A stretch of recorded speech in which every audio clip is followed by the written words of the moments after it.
22 जून को PM Modi America की यात्रा पर जा रहे हैं। वहां पीएम मोदी अमेरिकी संसद में यूएस कांग्रेस के जॉइंट सेशन में भाषण देंगे। ऐसा पहली बार हो रहा है जब भारत का कोई प्रधानमंत्री यूएस कांग्रेस में दूसरी बार भाषण देगा।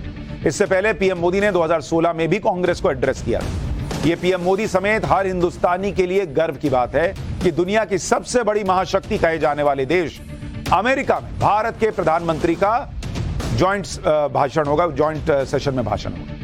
इसके अलावा अमेरिकी राष्ट्रपति जो बाइडेन व्हाइट हाउस में पीएम मोदी के लिए स्टेट डिनर होस्ट करने जा रहे हैं। इस दौरान अमेरिका भारत के साथ कई सैन्य डील भी करेगा, जिसमें अमेरिकन हथियारों की टेक्नोलॉजी और ट्रांसफर जैसी डील शामिल होगी। आप सोचिए, जिस अमेरिका ने 1999 में करगिल युद्ध के दौरान भारत को जीपीएस नेविगेशन देने से मना कर दिया था, जिसके बारे में मैंने आपको बताया था, वो आज अपने हथियारों की टेक्नोलॉजी देने को तैयार बैठा है। यह है आज की इंडिया का रुतबा। अमेरिका अभी ऐसी स्थिति में आ गया है कि कह रहा है कि बॉस जो चाहिए ले लो, लेकिन हमारे साथ मोदी जी डील साइन कर दो। इस डील के बारे में आगे बताऊंगा, लेकिन अमेरिका को इस डील की कितनी जरूरत है वो आप इस बात से समझ सकते हैं कि कुछ दिन पहले अमेरिका के रक्षा मंत्री लॉर्ड जे ऑस्टिन भारत आए और भारत के रक्षा मंत्री राजनाथ सिंह से मिलकर इस डील के बारे में बात करके गए। वो इस उम्मीद से आए थे कि पीएम मोदी जब 22 जून को अमेरिका आएंगे तो ये डील साइन करके जाएंगे। ये डील अमेरिका की इकोनॉमी के लिए बहुत जरूरी है, इसलिए वो बेचैन है कि मोदी जी साइन कर दें, इंडिया साइन कर दे। प्रधानमंत्री नरेंद्र मोदी 21 से 24 जून तक अमेरिका के दौरे पर आएंगे। इस दौरान अमेरिका की पूरी कोशिश पीएम मोदी इंडस एक्स नाम की इस डील को फाइनल कर दें, इस पर है। यह डील जो है वो आईसेट यानी initiative on critical and emerging के तहत आती है। इसमें डिफेंस सेक्टर से जुड़ी तकनीक को ट्रांसफर किया जा सकता है।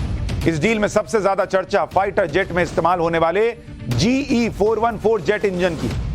अमेरिका इस जेट इंजन की टेक्नोलॉजी भारत को देगा और उसके बाद भारत में तेजस जैसे लाइट कॉम्बैट एयरक्राफ्ट की ताकत बहुत बढ़ जाएगी। इस इंजन में TED-BF यानी twin engine deck based fighter तकनीक है, जो तेजस को एडवांस और एक एडवांस फाइटर जेट में तब्दील कर देगी। इस डिफेंस डील में भारत में 350 फाइटर जेट के लिए समझौता होगा, जिसमें अमेरिकी कंपनी जनरल इलेक्ट्रिक्स यानी GE और हिंदुस्तान एरोनॉटिक्स लिमिटेड यानी HAL के बीच डील साइन हो। इस डील में दूसरा सबसे बड़ा हथियार MQ-9B यानी आर्म्ड ड्रोन है, जिसे दुनिया का मोस्ट एडवांस ड्रोन सिस्टम कहा जा रहा है। यह तय वक्त में जमीन और समंदर दोनों में मिलिट्री मिशन को अंजाम दे सकता है। यह ड्रोन 1 घंटे में 482 किलोमीटर उड़ सकता है। इसके पंखों की लंबाई 65 फीट और ऊंचाई 12 फीट होती है। यह फुल्ली रिमोट कंट्रोल ड्रोन है जो करीब 35 घंटे हवा में रह सकता है। 35 घंटे। यह एक बार उड़ान भरने के बाद 1900 किलोमीटर इलाके की निगरानी कर सकता है। इसे ऑपरेट करने के लिए 2 लोगों की जरूरत पड़ती है। पीएम मोदी के अमेरिका दौरे के दौरान इस ड्रोन की करीब 25,000 करोड़ रुपए की डील होने की संभावना है, जिसमें तीनों सेनाओं के लिए 30 ड्रोन खरीदने की प्लानिंग है। भारतीय नौसेना ने साल 2020 में अपनी खुफिया निगरानी और टोही क्षमताओं को बढ़ाने के लिए अमेरिका से MQ-9B सी गार्डियन ड्रोन की एक जोड़ी लीज पर ली। MQ-9Bs ने नौसेना को हिंद महासागर पर कड़ी नजर रखने में मदद की। नौसेना ने चीन की चालों पर नजर रखने के लिए इसके जरिए क्षेत्र में निगरानी बढ़ाई। अमेरिका को इस डील की जरूरत क्यों है? आप कह रहे हैं ये डील तो होगी, इससे तो मजबूत भारत का जो रक्षा क्षेत्र है वो होगा। अमेरिका को क्या मिलेगा? आपको यह समझना जरूरी है कि अमेरिका को इस डील की कितनी जरूरत है, क्योंकि जिस तरह से अमेरिका की इकोनॉमी गिरी पड़ी है, वहां बड़ी बड़े बैंक कंगाल हो गए। अमेरिकन कंपनियों के पास अपने कर्मचारियों को सैलरी देने तक के पैसे नहीं है। लगातार छटनी चल रही है। कोरोना और यूक्रेन युद्ध ने अमेरिका की इकोनॉमी को पाताल में पहुंचा दिया है और दूसरी तरफ भारत है जिसने इस गंभीर स्थिति में अपनी GDP को रॉकेट बना के रखा हुआ है। आगे बढ़ने से पहले आपको GDP का आंकड़ा दिखा देता हूं, जिसमें भारत दुनिया की सबसे बड़ी सुपर पावर के तौर में बढ़ रहा है। वित्तीय वर्ष 2022-23 में भारत की GDP ग्रोथ 7.2% रही है। बगल में अमेरिका को देखिए, 2.1% पर रेंग रहा है। बाकी देशों की हालत भी बहुत टाइट है। चीन 3%, UK 4%, फ्रांस 2.5%, जर्मनी 2% नहीं पहुंच पा रहा। यह है अपना इंडिया, ऊपर तिरंगा लहरा रहा है नरेंद्र मोदी के राज में। अमेरिका यह जानता है कि उसकी गिरती इकोनॉमी के लिए इस वक्त भारत ही उसकी मदद कर सकता है। अरे भाई, जिसके जेब में पैसा वही ना मदद करेगा, बाकी तो खुद ही डूबे हैं, वो क्या मदद करेंगे। क्योंकि चीन और रूस से उसके संबंध अच्छे नहीं। इन दोनों देशों की इकोनॉमी भी बहुत नुकसान में चल रही है, इसलिए पीएम मोदी से डील करना उसके लिए बहुत जरूरी है। क्योंकि अगर आप देखेंगे, कलम यहां रह गई, अगर आप देखेंगे कि अमेरिका कैसे बाप बाप कर रहा है, भाई यहां क्या, यहां नरेंद्र मोदी के विरोध के नाम पर लोग चिल्लाते हैं कि इकोनॉमी डुबा दी। भैया इकोनॉमी रॉकेट बनी हुई है। एक साल में आप देखिए, एक साल में यूएस में 3 बैंक बंद हो चुके हैं भाई, 3 बैंक बंद हो गए, ये हालत है। और यहां अपने यहां जितना एनपीए था उसकी रिकवरी हो रही है। नुकसान कितना हुआ है इसकी वजह से 3 बैंक बंद होने से? 41 लाख करोड़ रुपया। भाई ये कोई छोटी रकम नहीं है, इतने में कई देश चल जाएंगे, ऐसी हालत है। साल भर की जीडीपी होती है कई देशों की इतनी। अमेरिका पर कुल कर्ज कितना है? अमेरिका का कर्ज सुनिए, जो बॉस बना फिरता था आज उस पर 2558 लाख करोड़ रुपए का कर्ज है। इसका तो जीरो लिखने जाइएगा ना तो आप गिनती भूल जाइएगा कि कितना इसमें जीरो लगाना है। 2558 लाख करोड़ का कर्ज है अमेरिका पर। पिछले कुछ सालों में भारत ने किस तरह अमेरिका की अर्थव्यवस्था को मदद दी है ये भी समझिए। हर साल एफडीआई जो है वो 1,15,000 करोड़ रुपए, आपसी ट्रेड 15 लाख करोड़ रुपए का, आईटी सेक्टर में मदद 6,60,000 करोड़ रुपए 2021 में। इसके अलावा हर साल बड़ी संख्या में ऐसे प्रोफेशनल्स भारत से अमेरिका जाते हैं जिनका दुनिया में कोई तोड़ नहीं, और इन प्रोफेशनल्स के दम पर अमेरिका की इकोनॉमी को ग्रोथ करने में मदद मिलती है। अब अगर पीएम मोदी अमेरिका के दौरे पर इंडस एक्स डील को फाइनल कर देते हैं, साइन कर देते हैं, तो अमेरिका की इकोनॉमी को बचने में मदद मिल पाएगी।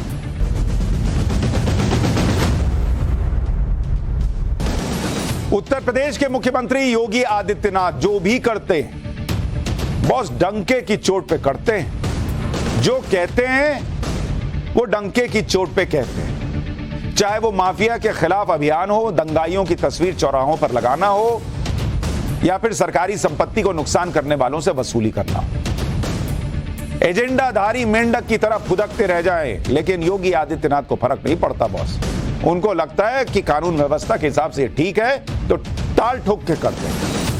अब योगी आदित्यनाथ वो काम करने जा रहे हैं जो उनसे पहले किसी मुख्यमंत्री ने करने की हिम्मत नहीं दिखाई। योगी आदित्यनाथ 43 साल पहले हुए यूपी में एक दंगे की जांच रिपोर्ट को सार्वजनिक करने वाले। यह रिपोर्ट इतनी विस्फोटक है कि इसे कोई भी मुख्यमंत्री सार्वजनिक करने की हिम्मत नहीं जुटा पाया यूपी में। योगी आदित्यनाथ के पहले पिछले करीब 40 साल में 15 मुख्यमंत्री आए और चले गए, लेकिन किसी ने हिम्मत नहीं दिखाई इस दंगे की रिपोर्ट सार्वजनिक करने की। अब योगी करने जा रहे हैं, और वो कौन सा दंगा था, उसकी जांच रिपोर्ट में ऐसा क्या है जिससे इतने मुख्यमंत्री घबरा रहे थे, आज आपको इसके बारे में बताना चाहता हूं। कांग्रेस जो अपने आप को मुसलमानों का सबसे बड़ा मसीहा बताती है, उसका सच भी लोगों को जानना चाहिए। यह दंगा साल 1980 में उत्तर प्रदेश के मुरादाबाद में हुआ था। 43 साल बीत गए, लेकिन सोचिए इस दंगे की जांच के लिए बनाई गई आयोग की रिपोर्ट तक सामने नहीं आने दी गई। किसी ने हिम्मत ही नहीं दिखाई। रिपोर्ट तो आ गई थी, लेकिन किसी ने सार्वजनिक करने की हिम्मत नहीं दिखाई। अब योगी हिम्मत दिखा रहे हैं। दंगे की जांच के लिए बनी जस्टिस सक्सेना आयोग की रिपोर्ट को विधानसभा के पटल पर योगी सरकार पेश करने जा रही है। 1980 के मुरादाबाद दंगों पर जस्टिस सक्सेना ने अपनी रिपोर्ट यूपी सरकार को 20 नवंबर 1983 को सौंपी थी। 1983, 40 साल से रिपोर्ट धूल फांक रही है। कहा जाता है कि मुरादाबाद दंगों पर जस्टिस सक्सेना आयोग की रिपोर्ट इतनी विस्फोटक है कि किसी मुख्यमंत्री ने पिछले 43 साल में यह हिम्मत नहीं जुटाई कि उसको सार्वजनिक कर पाए। इन 43 सालों में राज्य में 15 मुख्यमंत्री बदले, लेकिन मुरादाबाद दंगे की रिपोर्ट अब तक सार्वजनिक नहीं हो पाई। लेकिन 13 मई को सीएम योगी आदित्यनाथ की अध्यक्षता में हुई कैबिनेट की बैठक में मुरादाबाद दंगे की रिपोर्ट को विधानसभा के पटल पर पेश करने को मंजूरी दे दी गई। अब आपको बताता हूं इस दंगे के बारे में। आप भी कहेंगे भाई 1980 में हो सकता है हमारे कई दर्शक जो है वो पैदा भी ना हुए। आज सुनिए उस वक्त क्या हुआ था, किसकी सरकार थी, मुसलमानों पर क्या हुआ था उनके साथ, और कैसे ये रिपोर्ट 40 साल से दबी थी। मुरादाबाद में जब ये दंगे हुए थे, उस वक्त उत्तर प्रदेश में मुख्यमंत्री वीपी सिंह थे और कांग्रेस की सरकार चल रही थी, जबकि इंदिरा गांधी देश की प्रधानमंत्री थी। देश के मुसलमान भी सुने ये बात आज कान खोलकर। मुरादाबाद में ये दंगे कैसे भड़के उसके बारे में आगे बताऊंगा, लेकिन पहले इससे हुए नुकसान के बारे में बताता हूं। सरकारी आंकड़े कहते हैं 1980 मुरादाबाद दंगा, इस दंगे में जो सरकारी आंकड़ा है 13 अगस्त 1980 को दंगा भड़का। ये तब की घटना है, 13 अगस्त। तब 83 की मौत हुई, ये सरकारी आंकड़ा है। बाकी लोग क्या कहते हैं वो आगे बताऊंगा। और 112 लोग घायल हुए, 112 लोग। अब आपको बताता हूं कि मुरादाबाद में हुए जिस दंगे की जांच रिपोर्ट को योगी सरकार विधानसभा में पेश करने का फैसला कर चुकी है, उन दंगों की हिस्ट्री का चैप्टर आज खोल रहा हूं। आप सुनिए वो दंगे कैसे भड़के, कैसे उन दंगों की शुरुआत हुई थी। कई किताबों और सरकारी दस्तावेजों के मुताबिक 13 अगस्त 1980 को मुरादाबाद की ईदगाह में ईद की नमाज के लिए 50,000 से ज्यादा लोगों की भीड़ जुटी हुई थी। भीड़ इतनी ज्यादा थी कि लोग सड़कों तक पहुंच गए। कहा जाता है कि नमाज के दौरान वहां एक सूअर घुसने से अफरा तफरी मच गई, जिसे इस्लाम में अपवित्र जानवर माना जाता है। आरोप लगता है कि यह सूअर ईदगाह के पास मौजूद बस्ती से भटक कर वहां आ गया था। रिपोर्ट्स के मुताबिक लोगों ने ईदगाह से बाहर ड्यूटी पर तैनात पुलिसकर्मियों से पूछा कि यह सूअर यहां कैसे घुस गया। इसके बाद अब तक मौजूद मीडिया रिपोर्ट्स और उस समय के कांग्रेसी नेताओं के बयानों के मुताबिक पुलिस ने साफ कह दिया कि जानवरों से सुरक्षा देना उनका काम नहीं है। इसके बाद भीड़ हिंसक हो गई आरोप लगता है और पुलिस वालों पर पत्थरबाजी शुरू हो गई। इस पथराव में एक एसएसपी रैंक के अधिकारी के सिर पर गंभीर चोट आई कहा गया और ड्यूटी पर तैनात एडीएम यानी एडिशनल डिस्ट्रिक्ट मजिस्ट्रेट को भीड़ खींचकर अपने साथ ले गई, जिनके बारे में कहा जाता है कि बाद में उनका शव बरामद हुआ। आरोप लगता है कि इसके बाद पुलिस ने फायरिंग की, जिससे ईदगाह में भगदड़ मच गई और इस भगदड़ में कई लोग मारे गए। राज्य में वीपी सिंह मुख्यमंत्री थे, कांग्रेस की सरकार थी। किताबों में यह भी लिखा गया है कि पुलिस और ईदगाह में मौजूद लोगों के बीच झड़प के बाद भारी संख्या में जुटे लोगों ने इस इलाके में जो पुलिस चौकी मौजूद थी उसे फूंक दिया और हथियारों के साथ दलित बस्ती में घुसकर लोगों पर हमला बोल दिया। घर जलाए गए, इसमें भी कई लोगों की मौत। इस घटना के बाद मुरादाबाद और आसपास के जिलों में नवंबर 1980 तक, अगस्त में शुरू हुआ था 13 अगस्त, नवंबर 1980 तक दंगे भड़कते रहे। सरकारी आंकड़ों में भले ही मुरादाबाद दंगे में 83 लोगों के मारे जाने की जानकारी दर्ज है, लेकिन मुरादाबाद दंगों पर छपी किताबों में मौत के आंकड़ों को लेकर अलग अलग दावे किए गए। दावा किया जाता है कि खुद सरकार ने करीब 400 परिवारों को, तो जो दंगों में मौत हो जाती है उसके बाद जो मुआवजा दिया जाता है वो 400 परिवारों को दिया। एक किताब में कुछ मुस्लिम संगठनों के हवाले से इन दंगों में 2,500 लोगों की मौत का अनुमान जताया गया, जबकि कुछ किताबों में मौत का आंकड़ा 1500 से 2000 के बीच होने का अनुमान जताया गया। मुरादाबाद में 43 साल पहले भड़के दंगों के दौरान यूपी और केंद्र दोनों जगहों पर कांग्रेस की सरकार। जो लोग 2002 के दंगों पर छाती पीटते हैं और उसका मतलब नरेंद्र मोदी मुस्लिम विरोधी हैं बताते हैं, वो ये क्यों नहीं बताते कि 1980 में कैसे दंगे भड़क गए थे। और वहां तो ईदगाह का मैदान जहां मुसलमान इकट्ठा थे और सामने पुलिस, ये भी नहीं कि कोई हिंदू मुस्लिम का दंगा हो रहा हो। लेकिन उस वक्त की केंद्र सरकार ने इन दंगों के लिए वही आरएसएस, जनसंघ, बीजेपी को जिम्मेदार ठहराने की कोशिश की। अमेरिका के senior political scientist Paul Bros अपनी किताब the production of Hindu Muslim violence in contemporary India में लिखते हैं कि दंगे तब हुए जब कांग्रेस नेता वीपी सिंह मुख्यमंत्री थे। केंद्रीय मंत्री योगेंद्र मकवाना ने आरएसएस, जनसंघ और भारतीय जनता पार्टी पर हिंसा भड़काने का आरोप लगाया। प्रधानमंत्री इंदिरा गांधी ने पाकिस्तान को निशाने पर लेते हुए कहा कि विदेशी ताकतें और सांप्रदायिक दल हिंसा के पीछे थे। वो ऐसा इस वजह से कर रहे थे ताकि भारत के अरब देशों के साथ संबंध बिगड़ जाए। मतलब पाकिस्तान का एंगल भी घुसा दिया गया। आरएसएस, बीजेपी जो उस समय बनी थी उसको लेकर चले आए, जनसंघ को ले आया, सब इन्हीं लोगों ने करा दिया। अरे बॉस, तो आप क्या कर रहे थे? आपकी पुलिस क्या कर रही थी? पॉल ब्रॉस ने इंदिरा गांधी पर अपनी किताब में जो दावा किया है उसके सबूत मुरादाबाद दंगों के दौरान अखबारों में छपी खबरों में भी दिखाई देता है। इंडियन एक्सप्रेस ने इस खबर को हेडिंग दी थी, rights manipulated to harm relations with Arab countries, prime minister. मतलब इंदिरा गांधी ने इसे डाल दिया कि भाई अरब देशों से संबंध बिगाड़ने थे, इसलिए यह हिंसा, ये दंगे हो गए कि मुसलमान देखो मारे जा रहे हैं। लेकिन सवाल यही है कि आखिर मुरादाबाद दंगों पर जस्टिस सक्सेना की जांच रिपोर्ट में ऐसा क्या है कि अब तक सरकारें इसे सार्वजनिक करने की हिम्मत नहीं जुटा पाई। यूपी सरकार के सोर्सेस के मुताबिक जस्टिस सक्सेना ने अपनी रिपोर्ट में इन दंगों के दौरान पुलिस और प्रशासन पर लगे हिंसा भड़काने के आरोपों को नकारा है। रिपोर्ट में दावा किया गया है कि ज्यादातर लोगों की मौत पुलिस फायरिंग में नहीं बल्कि ईदगाह में भगदड़ मचने की वजह से। जस्टिस सक्सेना आयोग ने उस वक्त मुस्लिम लीग के प्रदेश अध्यक्ष शमीम अहमद खान और 2 दूसरे मुस्लिम नेताओं को मुरादाबाद दंगे की साजिश रचने का जिम्मेदार बताया। जस्टिस सक्सेना आयोग ने अपनी रिपोर्ट में यह भी कहा कि बीजेपी और आरएसएस की इन दंगों में कोई भूमिका नहीं थी।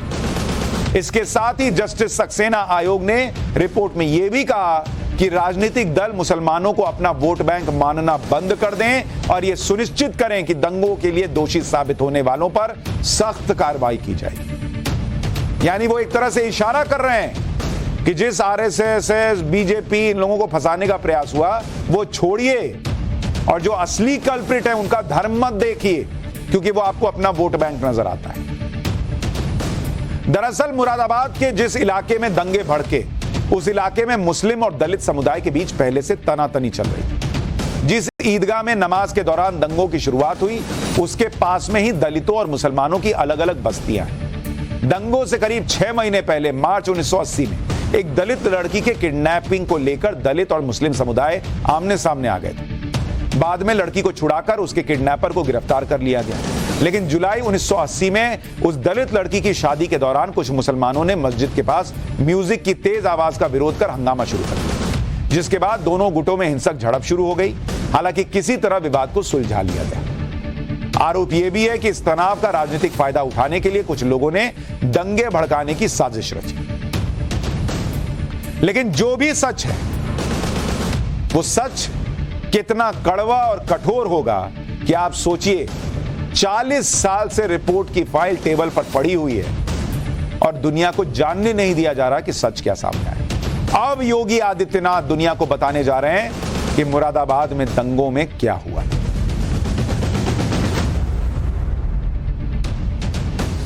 आजकल एआई यानी आर्टिफिशियल इंटेलिजेंस के बारे में आप खूब सुन रहे हैं।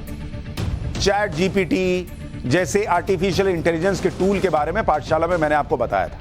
ये सारे आर्टिफिशियल इंटेलिजेंस के टूल्स ऐसे ऐसे काम करते हैं जो आपको हैरान कर देंगे। आज आपको आर्टिफिशियल इंटेलिजेंस की उस ताकत के बारे में बताऊंगा जिससे दुनिया में हंगामा मच सकता है, तबाही आ सकती है, बड़े युद्ध हो सकते हैं। और ये वो ताकत है जो असंभव को संभव भी बना रही है। ये दुनिया का सबसे खतरनाक हथियार है जिसमें बिना गोली, बिना धमाके के काम हो जाएगा। रूस और यूक्रेन का युद्ध पिछले 1 साल से ज्यादा समय से चल रहा है। अमेरिका समेत सारे पश्चिमी देश रूस के राष्ट्रपति पुतिन को दुश्मन मान रहे हैं। अमेरिका के राष्ट्रपति जो बाइडेन पुतिन के खिलाफ न जाने क्या क्या बोल चुके हैं। ऐसे में अगर मैं आपसे कहूं कि रूस यूक्रेन युद्ध के बाद भी पुतिन और जो बाइडेन बेस्ट फ्रेंड बन चुके हैं, तो आप कहेंगे ना बॉस ये संभव ही नहीं है, पुतिन और बाइडेन बेस्ट फ्रेंड कैसे हो जाएंगे? ये तो असंभव है। लेकिन जब पुतिन और बाइडेन की दोस्ती वाली तस्वीरें आप देखेंगे तो दंग रह जाएंगे। अब जरा इन तस्वीरों को देखिए।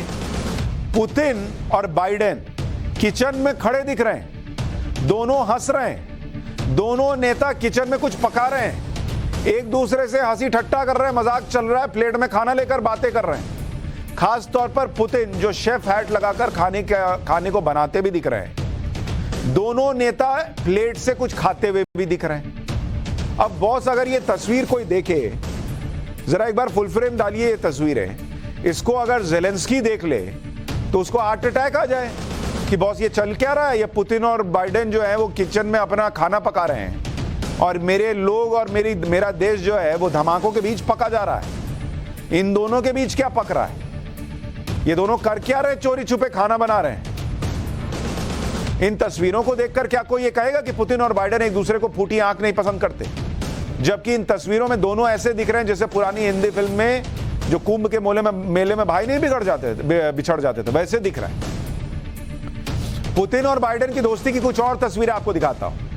इन तस्वीरों में व्लादिमीर पुतिन और जो बाइडेन समुद्र के किनारे दिख रहे हैं। बीच पर दोनों नेता बच्चों की तरह रेत के किले बना रहे हैं। बीच पर एक दूसरे का हाथ पकड़कर दौड़ भी रहे हैं, रेत से खेल रहे हैं। भाई साहब, कोई भी अपना बाल नोच ले कि ये चल क्या रहा है। दुनिया को मंदी की कगार पर खड़ा करके दुनिया में नौकरियां जा रही हैं, तबाही मच रही है। भाई लोग जो है वो हाथ पकड़ के समुद्र के किनारे नाच रहे हैं, दौड़ रहे हैं और रेत का किला बना रहे हैं। पुतिन और बाइडेन की ये तस्वीरें दुनिया भर में वायरल हो गई। लोगों के मन में सवाल खड़ा हो रहा है कि रूस यूक्रेन युद्ध के बीच में इस तरह की तस्वीरें आई कहां से? मैं आपको बताता हूं, ये तस्वीरें सच्ची नहीं है, ये तस्वीरें धोखा है। आर्टिफिशियल इंटेलिजेंस यानी एआई के मदद से बनाई गई तस्वीरें, यानी पुतिन और जो बाइडेन मिले ही नहीं है। लेकिन एआई की तकनीक इतनी जबरदस्त है कि ऐसी ऐसी तस्वीरें बना दी उसने जिससे ऐसा लग रहा है कि पुतिन और जो बाइडेन साथ में छुट्टियां मना रहे हैं। अब अगर सोचिए आपकी इन तस्वीरों को यह कहकर वायरल किया जाए कि असली हैं, तो दुनिया में कैसा हंगामा मच जाएगा। दुनिया यह समझेगी कि पुतिन और बाइडेन जो है वो बेवकूफ बनाकर युद्ध में उलझाए हुए हैं, जबकि दोनों तो दोस्ती कर रहे हैं। यही आर्टिफिशियल इंटेलिजेंस की वो खतरनाक ताकत है जो दुनिया में तहलका मचा सकती है। अच्छा, मसला सिर्फ एक तस्वीर का नहीं है। ऐसा नहीं है कि सिर्फ पुतिन और बाइडेन की तस्वीरें वायरल हो रही हैं। आर्टिफिशियल इंटेलिजेंस की तकनीक के जरिए अमेरिका के पूर्व राष्ट्रपति डोनाल्ड ट्रंप की भी ऐसी ही तस्वीरें बनाई गई जिनसे अमेरिका सुलग सकता है। इन तस्वीरों में दिखता है कि डोनाल्ड ट्रंप को गिरफ्तार किया जा रहा है। पुलिस से बचने के लिए ट्रंप भाग रहे हैं। पुलिस ट्रंप को पकड़कर घसीटते हुए ले जा रही है। पुलिस के घेरे में ट्रंप जमीन पर पड़े हुए भी दिखते हैं। यह भी एक बार फुल फ्रेम देखिए। अब आप इन तस्वीरों को देखिए और सोचिए कि ये कितना बड़ा तूफान ला सकती हैं कि डोनाल्ड ट्रंप भाग रहे हैं, उन्हें पुलिस पकड़कर घसीटकर ले जा रही है। ये तस्वीरें अगर वायरल कर दी जाए तो ट्रंप के समर्थकों के मन में आग लगेगी कि नहीं लगेगी? आर्टिफिशियल इंटेलिजेंस की मदद से ट्रंप की गिरफ्तारी की कल्पना करके ये तस्वीरें तैयार की गई।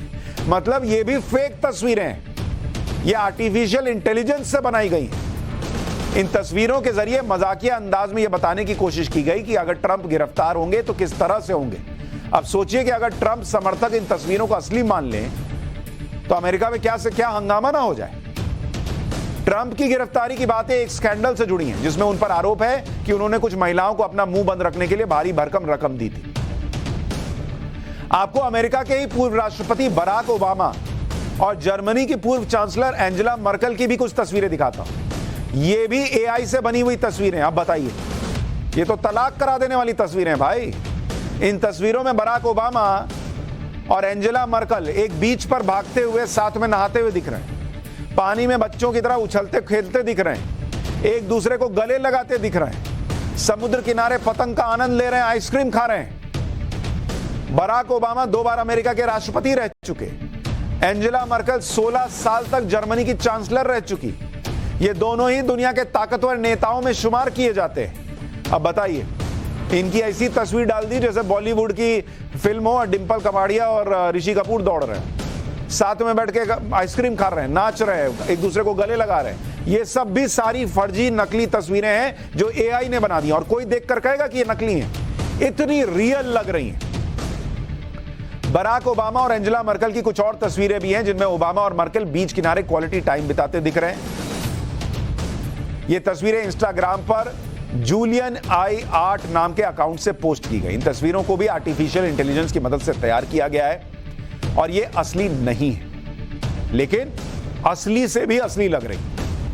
आर्टिफिशियल इंटेलिजेंस की मदद से इतिहास के नायकों को भी जिंदा किया जा रहा है।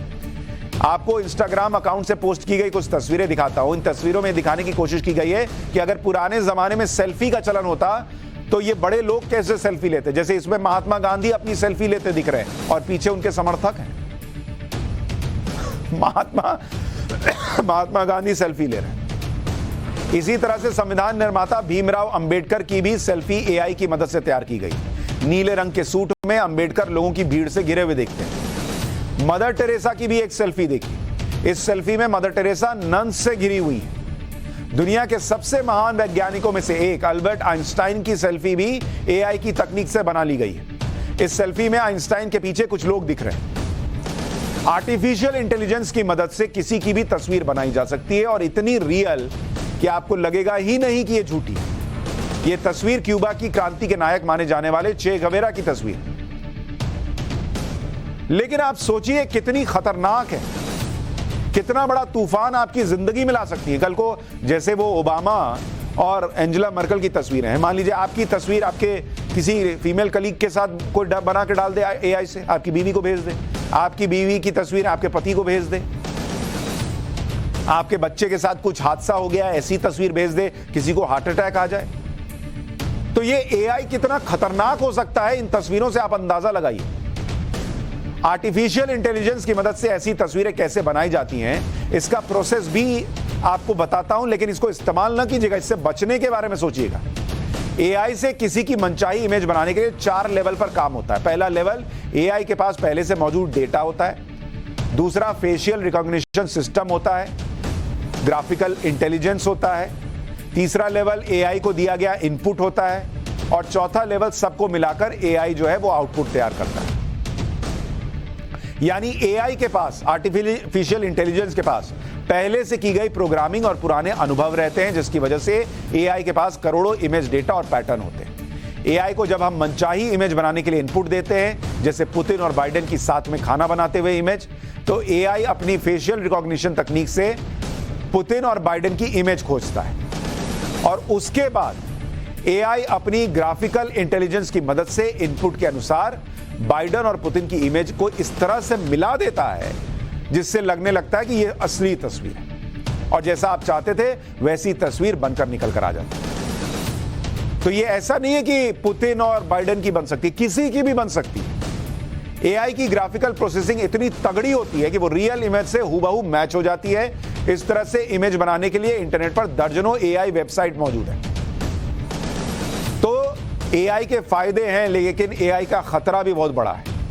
आर्टिफिशियल इंटेलिजेंस के इस्तेमाल से हैरान करने वाली तस्वीरों और वीडियो के अलावा भी बहुत कुछ किया जा रहा है। भारत में एआई का प्रयोग कैसा हो रहा है वो भी आपको दिखाता हूं। गोवा में ट्रैफिक मैनेजमेंट में अब आर्टिफिशियल इंटेलिजेंस का प्रयोग किया जा रहा है। इसका ट्रायल हो गया है। गोवा के सीएम प्रमोद सावंत ने इसका आगाज किया। बंबोलिम के मेर्सेस जंक्शन पर एआई पावर ट्रैफिक सिस्टम लगाया गया है। इसके जरिए ट्रैफिक मैनेजमेंट और ई चालान भेजा जा सकेगा। यानी अब इस जंक्शन पर ट्रैफिक पुलिस कर्मियों की जरूरत नहीं होगी। पूरे गोवा में 16 लोकेशन पर इसी तरह से AI power traffic management system लगाने का प्लान है। लेकिन ये ऐसी चीजें हैं जिससे बचकर भी रहना, और अगली बार कोई बहुत रियल लगने वाली तस्वीर भी पास आ जाए तो सावधान रहिएगा। हो सकता है कि कोई एआई की मदद से देश में आपकी जिंदगी में तूफान लाने की कोशिश कर रहा है।